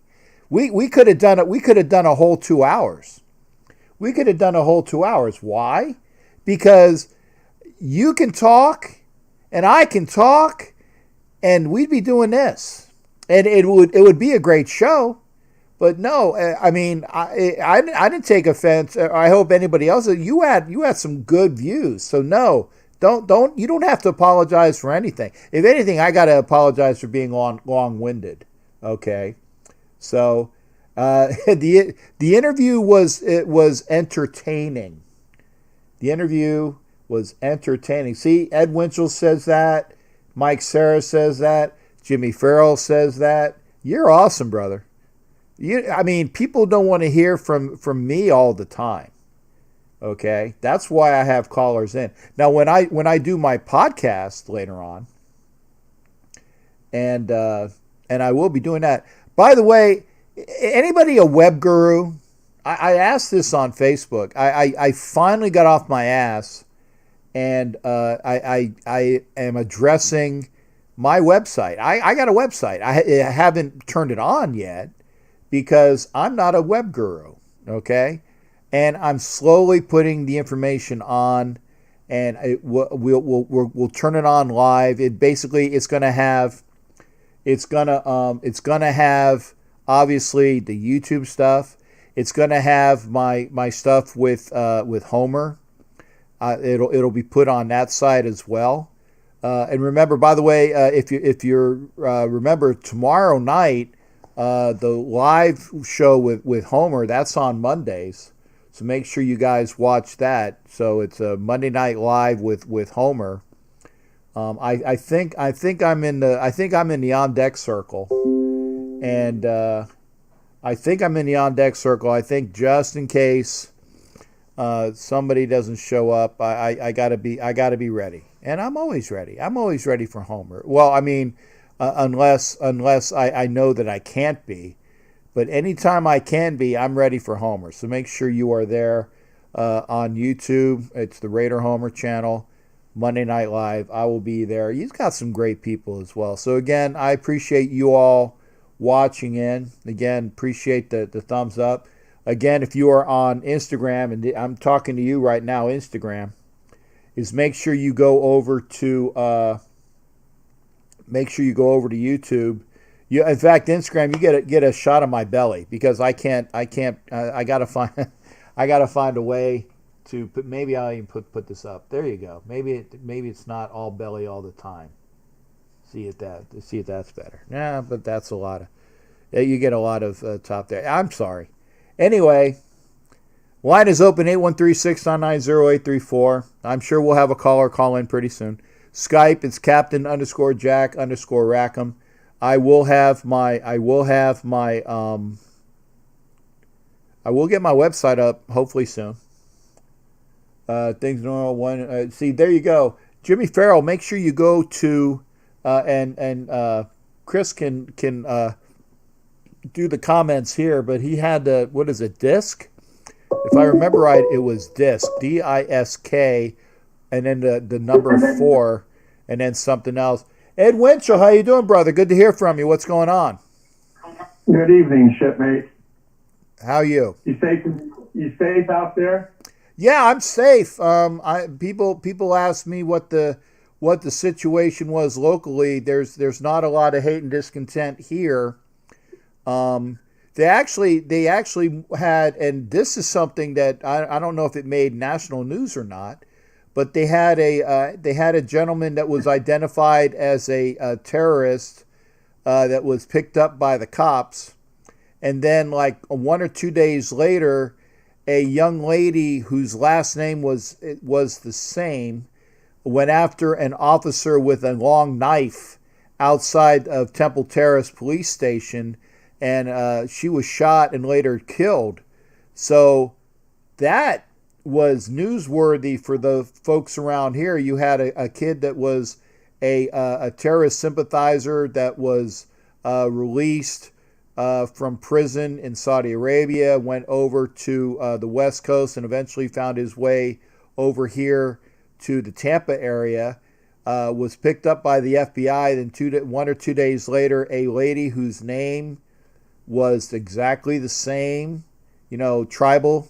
And then she went after a cop with a knife and was shot and killed. Unbelievable. So there you go. Unbelievable. Yeah, I mean that's more locally newsworthy. I mean, yeah, obviously everybody is keeping a close eye as what's going on with the rioting. But again, I disagree. I disagree with the intent of a bunch of violence.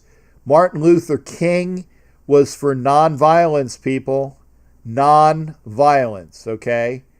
And we have a lot of violent riots, and we have a lot of violent, looting and pillaging. Pirates pillage. It's the wrong message. This gentleman that again, and I hate getting into politics, but this gentleman was not about that. So why should everybody else be about that? Go ahead, Ed. I went off on a tangent. No, yeah, I agree with you. Some things will just never change, Kat. And I think this is one of them. Yeah. That's the bottom line as far as I'm concerned. But I brought it up in my comments a little while ago, and I don't know if you're able to read it. You probably did. That I read on the Bleacher Report that Dak's reps have been in touch with the Raiders. As crazy as that sounds. Dak's reps have been in touch with the Raiders? Wow. Yep. Well, is that something else or what? Oh man, I don't want Dak Prescott. And because I'm going to do it, I didn't have a chance to swear a lot. This is the Vicky. This is another shot for Vicky. Grand Marnier, can't beat it. Go ahead, brother. They're discussing the situation about getting rid of Carr while there's some value left to him while they can, and then restructuring or just eliminated Gabe Jackson's contract, and they're freeing up, I've heard, $30 million there. So the numbers are making sense. It's just will they pull the trigger? And that's where I don't think the Raiders will pull the trigger. I hope not. I think this is all fake bullshit. And yes, I have to do a shot. But I will after the call. It's BS. I mean, for Dak Prescott, first off, Jerry Jones doesn't want to get rid of Dak Prescott. Okay, he doesn't want to get rid of him because he sells tickets. He's a good quarterback. He's not worth $40-something million. He's not.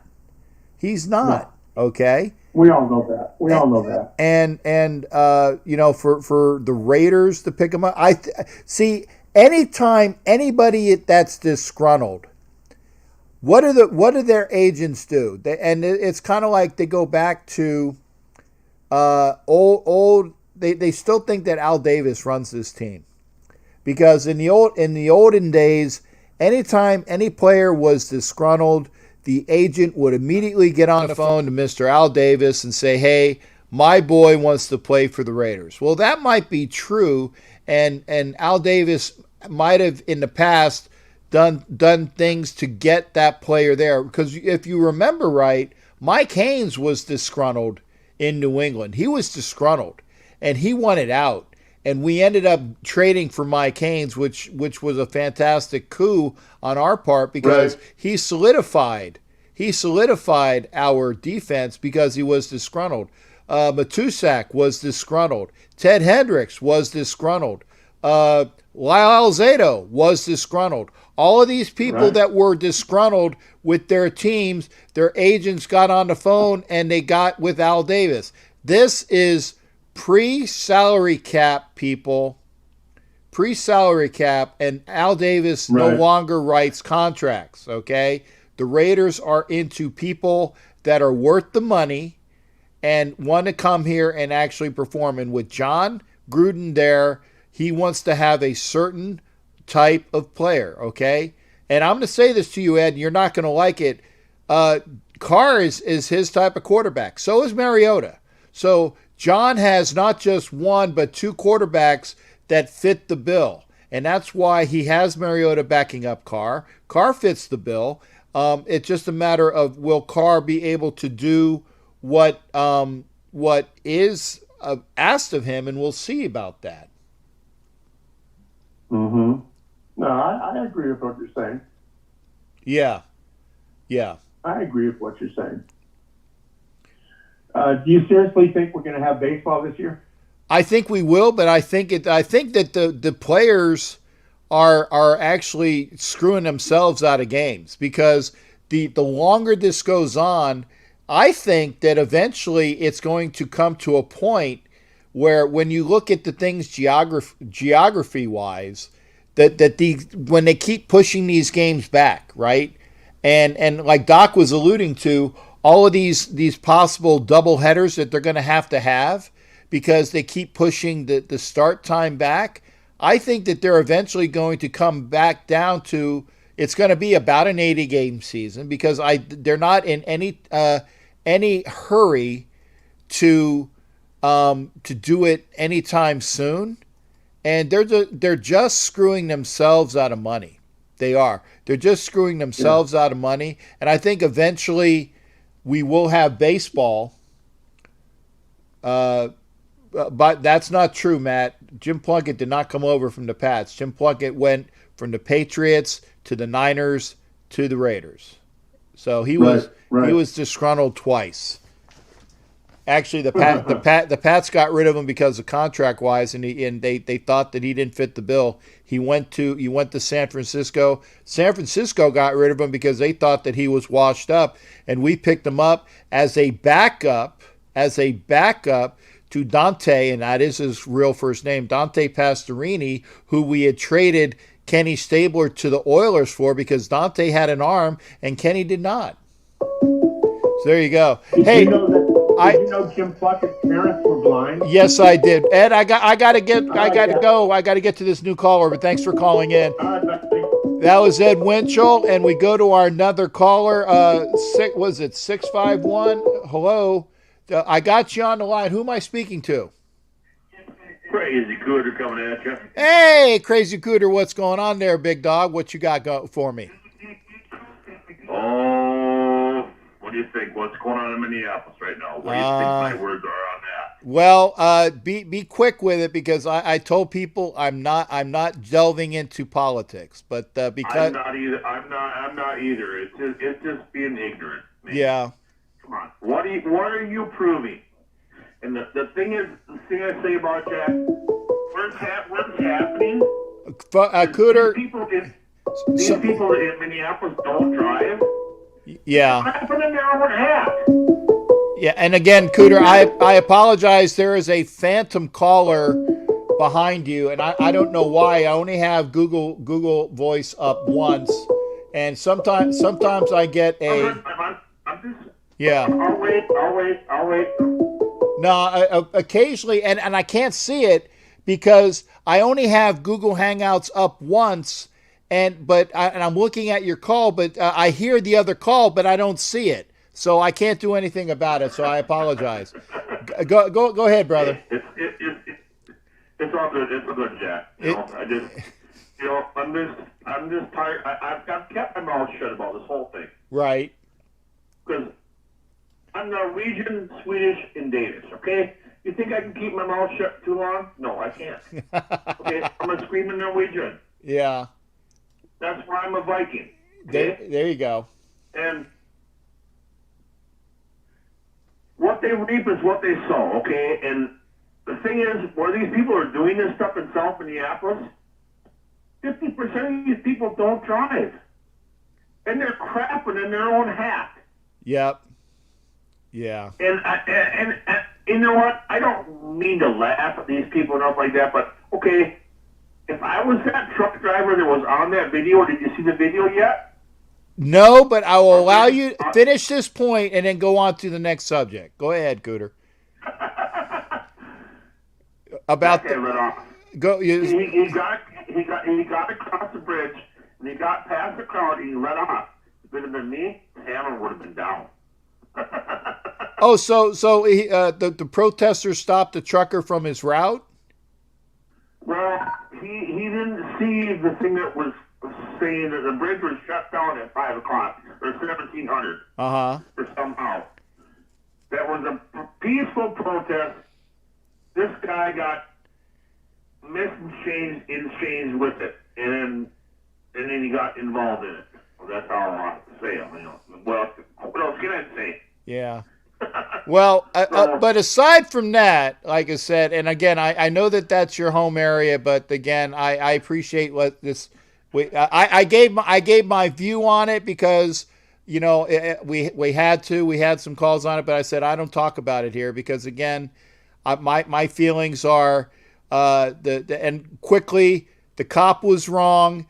And these protesters that are doing things that are above and beyond peaceful, they're wrong too. So that's all I say about it. That's all I say. Right. You know, that's exactly, you know, I mean, and whatever you think about the cop, maybe he got his button pushed, you know, that day. And why was the guy, what I want to know, Jack, is how many counterfeit bills did the guy have in his pocket? Yeah. Talk to me about sports or movies or music. Did you get it? I don't know what to talk about sports, Jack. Well, I tell you what. Did you hear the? Give me some kind of reference. Okay. I was seeing Jester down by the stadium today, and that was cool. I seen the pictures on Facebook today with Jester down there, and I went down by your stadium. I love it. I love you guys' stadium. That's awesome. Yeah. And did you get a chance to hear the interview with and I'm gonna get it right, Chris Spagna of the rock group that they did a video for the first response people. It was out in Long Island, and I had him start the show with a really great interview about how that they were putting forward for their. And they're not asking for money for them. They want nothing for money for support for them. But they did it out of love for all of the people that are out there on the front lines for the situation. Right. And I know Mike Serra doesn't like to. I don't like to talk about COVID as well. But you know we have to talk about it to a point because it's screwing up our sports here. And again, I'm all for staying safe. I trust me, I'm all for staying safe. But the fact of the reality is that I can talk at least something about a medical situation because it's affecting sports. I don't have to talk about politics. So what I'm saying is his band is awesome and they do covers for all of the rock groups. So here we go. I'm going to tee you up, brother. Who do you listen to in rock, Cooter? Gods or okay, here's one that's going to throw everybody off. Okay. Slave Raider from Minneapolis in the 80s. Slave Raider? Slave Raider. Wow. I've never heard of them. You need to look them up, Jack. Okay. That's going to blow you away. Okay. I like the... Slave Raider from the late 80s to the early 90s. Okay. Cooter, give me your best out the door. Jared, I see you're calling. You might have to call back in a second. Give your best out the door. This is crazy Cooter coming at you. Break one. This crazy Cooter American Medic coming out there and hazard that there. This is a crazy Cooter coming at you. Maybe crazy when I kiss it, but keep that grease side down, set his head up, wheels spinning the beaver's gonna. Yeah! Take care, brother. We'll see you up on the next time. Take care. Yeah. Oh, yeah. All right. That's Crazy Cooter, and I am 1010 on the side. Jared was calling, and I know that I got to give Cooter his out, man.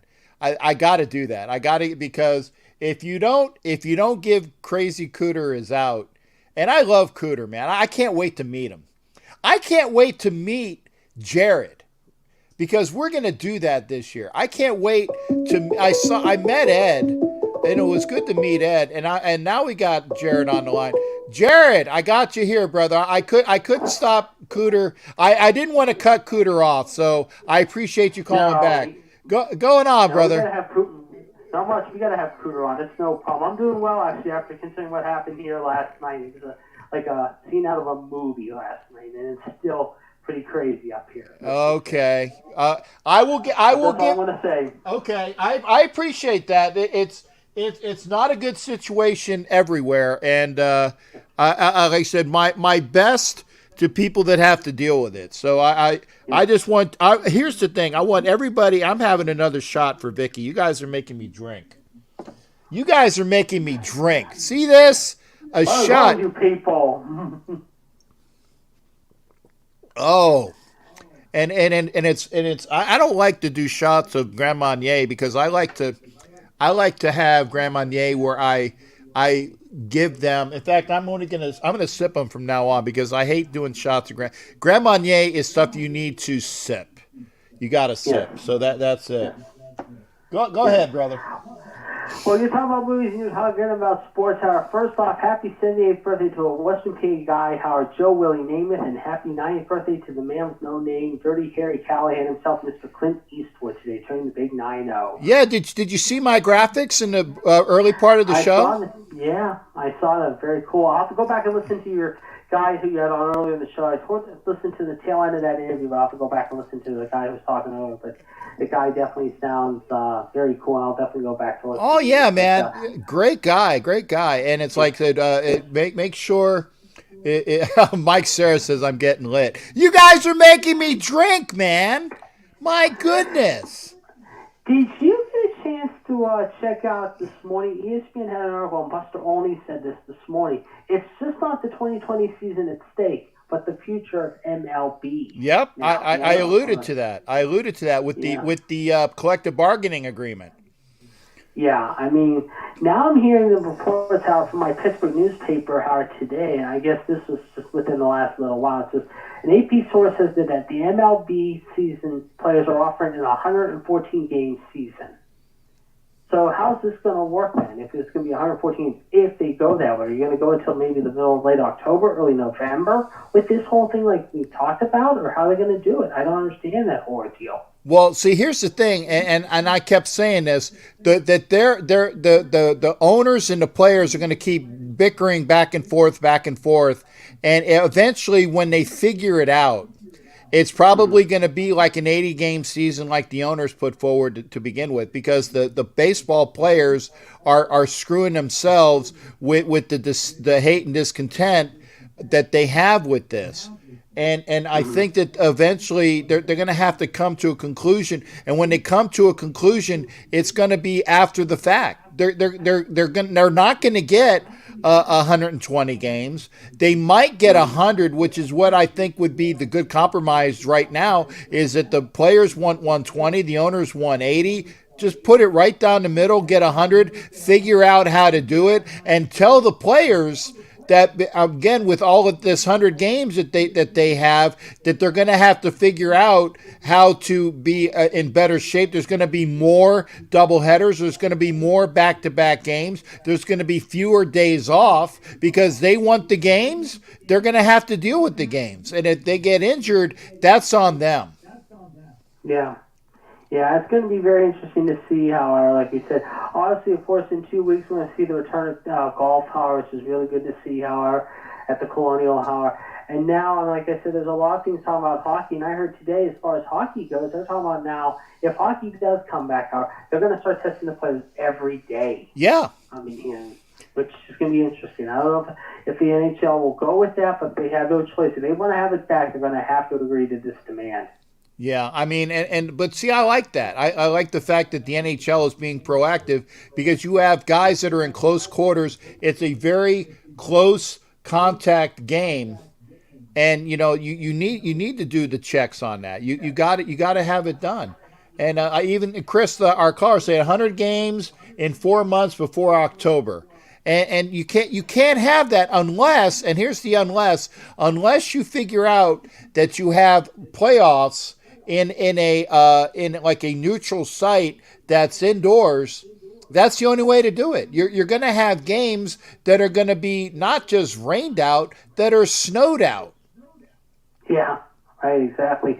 And the thing is, too, I mean, if you're going to do it for hockey, do it for the NBA as well, because they're going to have to look at that at the NBA, even though they're doing it at the Disney complex. Start doing that to the NBA guys, too, if you're going to do something like this. Yeah. Well, we'll see what's happening. Mm-hmm. All right, just want to give you my 2 cents as always. Hal, I'll talk to you this week sometime. You take care of yourself. Hey, always good hearing from you, Jared. You take care, man. And I said, go back and listen to Chris's interview. Great guy. I'm gonna, and since it's Eastwood's birthday, I'm gonna put an Eastwood flick on myself. I'm torn between either Firefox or Magnum Force. I'm thinking Firefox. I need an action movie. So I just watched Firefox before the show. They had, like I said, they were having a bunch of Clint Eastwood on. If they're gonna, like I said, I want to see Where Eagles Dare, man. But if I want to see it, I got to actually put it on myself. But I did watch Firefox, which was a really unique, and a military guy. I like military type movies, so it was there. Yep, it was, no doubt. And I have it on DVD, so that's a good thing. All right, I'll talk to you this week. All right, thanks again, Jared. You take care. Yeah. All right, that was Jared, and always good hearing from him. Wow, we're up at 11. Again, I will say this: we got people that are watching. If you're watching, please give me a thumbs up. And the video is paused. So again, I know that I've been on for too long. So I'm going to share this to IGTV, and I'm going to let me see, get a cover here. There we go.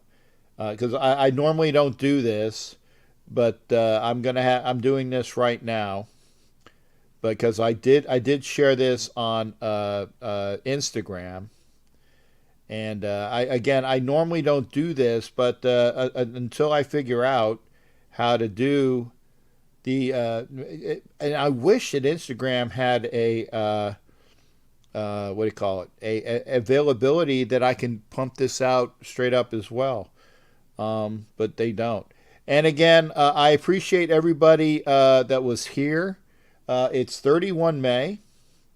And we got a lot going on in the country. And again, we all want to talk sports.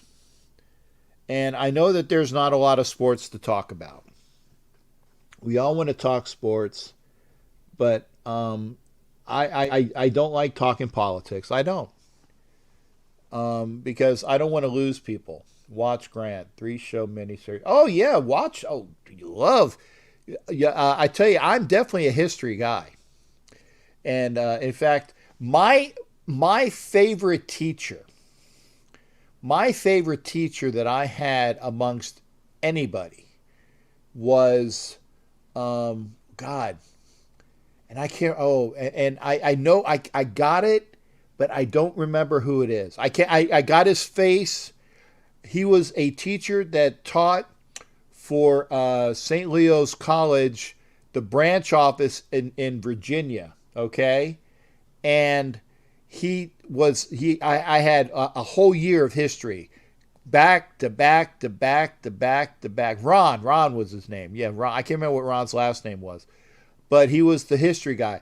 I had the Civil War. It was like the Lee Grant series, which was like a junior senior series. I had World War II in the Pacific. I had World War II in Europe. I had the American Revolution. So that was 4 classes. I had another class. But I loved Ron's classes, man. Ron was a great teacher. And that's why I have a history degree, because that was my studying was because of Ron. And I don't know where Ron is. Ron was a little older, so I'm not sure. And this was in the 90s. Going like early, was it mid to late 90s? So I'm not sure if Ron's still around, but if he is, great, good thoughts. But I'm a history guy, man. Love history. So I will always be watching history. And again, I appreciate you being here. I do this because I love to keep up with the people that are out there. It's my way of staying connected. So that's why I'm doing my show, and I will continue to do this. Again, I want to thank Chris Spagna, like Spagnola, and I said that I got the graphic wrong originally. I apologize, Chris. Yeah, I'm not. Grant. Yeah, I thought you were talking about me being the truck. No, I know lots about Grant and his upbringing. He's definitely a fantastic figure. I will look to watch that. No, yeah, I love the interview with Chris. Make sure you watch it. Make sure you go and watch the YouTube video. It is was it We're Stars 2020. Make sure that you salute to the front line or something like. Go find them on YouTube. Okay, We're Stars 2020. Okay.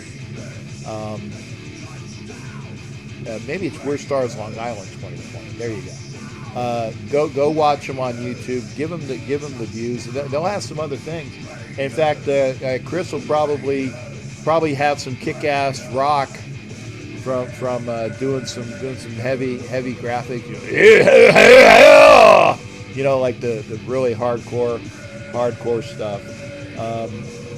Yeah, and we got again. I got the Raider Fight by Bludgeonaire.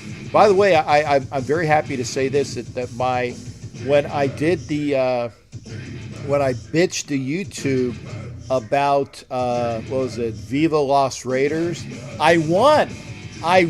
They had a strike against me for Viva Las Raiders, so I won that. Okay, there you go. We're Stars Long Island 2020. There you go. Dedicated to our front line. Make sure you see that. It's over there in the comments. Make sure you watch that on YouTube. I won against YouTube though about they said that I couldn't, and that was for the interview I had with Violator. So I definitely was pissed that I wouldn't be able to later on get some monetization from that. So I won that. So that's cool. That's why I will be very selective about when I put that song on, because I'm sure the next time I put it on, I'm going to get a strike again. I'm going to have to fight it each time, which is a pain, but we'll do that. Again, hopefully you guys can hear me over the Bludgeonator song. Last time Vicky said she couldn't hear it. I hopefully turned it down enough. Hopefully you can hear my voice. Make sure you're here Wednesday for the show. We'll have Bob Grant on of Retired NFL Players Congress. Great guy. We'll be listening to him and all that. Like I said, the players of old, man, they'd got bupkis as far as pay. So make sure you're here Wednesday. Be the same time, 9 Eastern, 6 Pacific. The only reason why I won't do a show is if, God forbid, I get this EKG and something bad happens. So, here, I'm going to knock wood, but I'm saying it, knock wood that won't happen. But again, look for this on Wednesday. We'll see everybody. Thank you for joining me. Thank you for giving me the thumbs up. I appreciate that. Continue to be safe out there, and we'll see you Wednesday. Take care, and Raider on, baby. Hey, anytime you need a background vocalist, Chris, I can do background vocals. Can't do it. We'll see everybody. Take care.